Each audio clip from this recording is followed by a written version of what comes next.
नमस्कार, one India Hindi में आपका स्वागत है। मैं हूं शिखा धूरिया। भारत में कोरोना का संकट बरकरार है।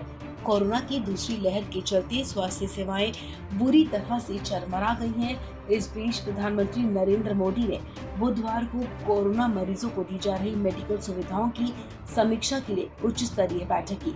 इस मीटिंग में ऑक्सीजन की सप्लाई और दवाओं की उपलब्धता को रिव्यू किया गया। पीएम मोदी की इस बैठक में कोरोना संक्रमण से ठीक होने के बाद कई लोगों में म्यूकरमाइकोसिस की शिकायत भी सामने आ रही है। इस पर भी चर्चा की गई।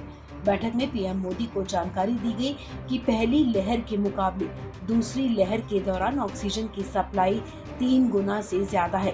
पीएमओ के मुताबिक पीएम को जानकारी दी गई कि सरकार कोविड के प्रबंधन के साथ साथ म्यूकरमाइकोसिस में इस्तेमाल की जा रही दवाओं की सप्लाई को लेकर भी लगातार मॉनिटरिंग कर रही है। मीटिंग में मौजूद मंत्रियों ने बताया कि वो प्रोडक्शन बढ़ाने को लेकर लगातार मैन्युफैक्चरर्स के साथ संपर्क में हैं। इसके अलावा पीएम को दवाओं के कच्चे माल के मौजूदा प्रोडक्शन और स्टॉक के बारे में भी जानकारी दी गई। बैठक में राज्यों को सप्लाई की जा रही दवाओं और पिछले कुछ हफ्तों में रेमडेसिविर सहित सभी दवाओं के उत्पादन में हुई बढ़ोतरी की भी समीक्षा की गई। पीएम मोदी को इस बात की भी जानकारी दी गई कि राज्यों को सभी जरूरी दवाओं की सप्लाई की जा रही है। इसके साथ ही रेमडेसिविर जैसी दवाओं का प्रोडक्शन लगातार बढ़ रहा है। पीएम मोदी ने कहा कि फार्मा सेक्टर और सरकार को साथ मिलकर काम करना चाहिए ताकि दवाओं की उपलब्धता सुनिश्चित की जा सके।